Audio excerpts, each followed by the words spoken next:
ဒေါသကြီးတဲ့သူတွေအရန်ရက်ဆက်နိုင်တဲ့သူတွေကလေတစ်ချိန်လုံးကအရန်ဖြူစင်ခဲ့တဲ့သူတွေလို့ပြောမယ်ဆိုရင်ယုံမလားမသိဘူးเนาะကျွန်တော်ကလေဘာကိုယုံကြည်လဲဆိုရင်ကျွန်တော်တို့လူသားအားလုံးကလောကကြီးကိုဝင်လာတဲ့အချိန်မှာကိုပင်ကိုစီရိတ်ပါပြီးသားစိတ်ကအကုန်လုံးကတော့အကောင်းနဲ့ပဲရောက်လာတယ်လို့ကျွန်တော်ကတော့ယုံကြည်ပါတယ်ဒါပေမဲ့ကျွန်တော်တို့ကငယ်ကလေးကဘဝကိုဖျက်ဆီးရတဲ့အချိန်မှာဘေးပတ်ဝန်းကျင်ကသူတွေဘေးပတ်ဝန်းကျင်ကအရာတွေဖိအားတွေနာကျင်မှုတွေကိုဆက်တိုက်ကြုံလာတဲ့အချိန်မှာကျွန်တော်တို့အဲ့ဒီပင်ကိုကောင်းခြင်းဆိုတဲ့အရာကပုံလွှမ်းခံခဲ့ရတယ်လို့တော့ကျွန်တော်ကတော့အဲ့လိုယုံပါတယ်ကျွန်တော်သိတဲ့လူတယောက်အကြောင်းပြောပြမယ်ဆိုရင်လေသူကလေအရန်ကျင်လာတတ်တယ်ဗျာသိထားလဲအရန်ကောင်းတယ် positive အရန်ဖြစ်ပါတယ်ဒါပေမဲ့သူ့ကိုလူတွေကတခုခုမကောင်းကြံနေပြီလှုပ်တော့မယ်ဒါမှမဟုတ်အရင်ကတခုခုသူများတကယ်သူ့ကိုလှုပ်ခဲ့တဲ့ဥစ္စာတွေသူပြန်တွေးမိပြီဆိုရင်သူကချက်ချင်းကြီးပုံစံလုံးဝပြောင်းသွားပြီးတော့ဗောနော်ဒီလိုဘယ်လိုမျိုးပြန်လှုပ်လိုက်ရမယ်ဘယ်လိုမျိုးလက်စားချရမယ်ဆိုပြီးတော့မှဒေါသအရန်ကြီးတဲ့ပုံစံနဲ့ဖြစ်လာတယ်ဗောနော်အဲ့တော့ကျွန်တော်ဒီတိုင်းဆက်ပြီးနားထောင်ရင်းနဲ့ကျွန်တော်ဘာကိုသွားပြီးမှ feeling ခံစားရလဲဆိုရင်အဲ့ဒီဒေါသတွေကလေသူများတွေကိုမကောင်းခြင်းမကောင်းကြံကြံမဲ့အချင်းရုပ်မဲ့ပုံစံမျိုးကနေလာတာမျိုးမဟုတ်ဘူးဗျတကယ်တမ်းကတော့အတိတ်က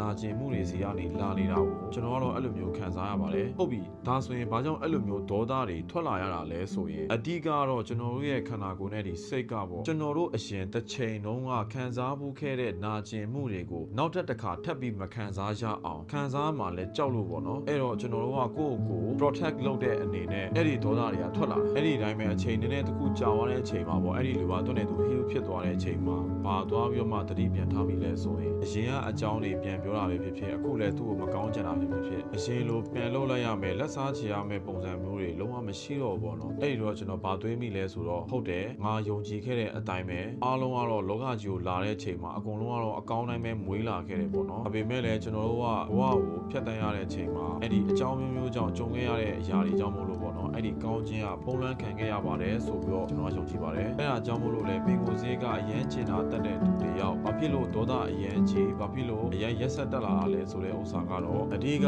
တော့နောက်တစ်ချိန်မှာသူခံစားမှုခဲ့တဲ့အဲ့ဒီနာကျင်မှုတွေကိုပြန်မခံစားချင်လို့တော့ပဲဖြစ်ပါတယ်ပေါ့နော်အဲ့လိုတလွာချင်းခွာကြည့်တဲ့အချိန်မှာနောက်ဆုံးထဲမှာကြံနေတဲ့ပင်ကိုစိတ်ကတော့အကောင်းတိုင်းပဲရှိပါသေးပါတယ်ကျွန်တော်ဒီဗီဒီယိုကနေအဓိကပြပြချင်တာကတော့ကျွန်တော်တို့လူသားအားလုံးကတော့လောကကြီးကိုအကောင်းတိုင်းရောက်လာကြပါတယ်မိမိကိုယ်ကိုကာကွယ်တာကတော့ကိစ္စမရှိပါဘူးဒါပေမဲ့အပြင်မှာဖြစ်နေတဲ့မကောင်းတဲ့အရာတွေမကောင်းတဲ့သူတွေကြောင့်မို့လို့မိမိကိုယ်ကိုရဲ့ပင်ကိုစိတ် character ကိုလုံးဝမဖျက်ဆီးမိစေလိုက်ပါနဲ့ပေါ့နော်ပြောရမယ်ဆိုရင်ကိုယ့်ရဲ့တကယ်အတွင်းစိတ်ထဲမှာအလင်းတစ်ခုရှိပါသေးတယ်ဆိုတဲ့ဥစ္စာကိုကျွန်တော်ပြပြပေးချင်တာပဲဖြစ်ပါတယ်ဟုတ်ကဲ့ပါကျွန်တော်အခုပြောသွားတဲ့ဥစ္စာကနေတခုခုတွေးမိလိမ့်မယ်လို့လည်းကျွန်တော်ယုံကြည်ပါတယ်တခုခုစဉ်းစားမိတယ်ဆိုရင် comment မှာတစ်ချက်မျှဝေပေးခဲ့လို့ရပါတယ်